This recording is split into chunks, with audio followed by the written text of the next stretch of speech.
Yeah, I think also in terms of the t-shirt, I love that example, Mike, because I have felt that. Like, I actually had this experience where I I wanted to make sure to reach out to colleagues of color after George Floyd was killed, particularly, of course, to my Black colleagues, and to write essentially condolences, to really say, I'm connecting with you around this.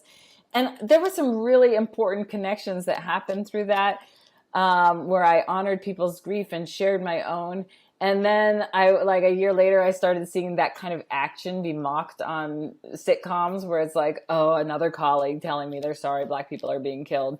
There's like, everything is mockable. Everything is mockable. And then when we read stuff about virtue signaling, I think that it's easy to feel like, oh, that's about me, because I'm reading online and I'm like, oh, but the thing is, like, the virtue signaling that somebody's referring to online may or may not be about me. So there's a piece of me that needs to listen to that and say, like, am I virtue signaling? Am I just trying to prove where I stand so that people will see me as not racist? Like, am I just trying to differentiate myself from the racists and I'm the not racist? Or am I doing what Reverend Angel Kyoto Williams says, is showing my love in public? Because I imagine there are also people in your life who are so grateful to see the t-shirts that you are wearing. And that it's, and I think, the person online might be referring to somebody in their workplace who really is virtue signaling in a way that's hurtful, feels very superficial, and more about them than about the pain of Black people who have just experienced this increased group vulnerability, visible vulnerability. But your t-shirt wearing might be about something else. And the other thing is, it might be about a little bit of both. And I think part of what we want to communicate is that, it's so easy to get into this hive mind because there's one critique online or multiple critiques online that make people feel like, oh no, it makes us feel like we're backed into a corner. There's no right way forward. And what we want to say is, like, we live in a society profoundly impacted by racism. In some ways, we're all backed into a corner by that. There's not going to be one right way forward. There are literally millions of right ways forward. And sometimes it will be right to wear the t-shirt, and sometimes it will be wrong. And the question is, am I trying to put this message out into the world, or am I trying to prove who I am?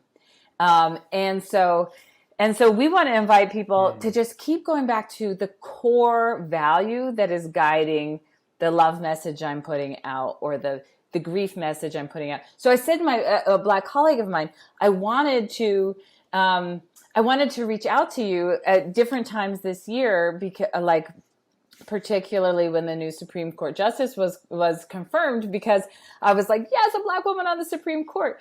But then I didn't, because I was afraid that would just be such a stereotypically white thing to do.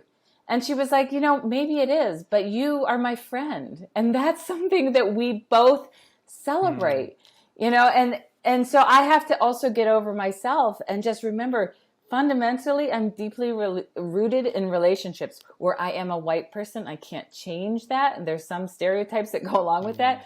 But also, I acknowledge how significant it is to have a Black woman on the Supreme Court. And I want to celebrate that, not just with my Black friends, but with all friends who are thinking about and living for racial justice.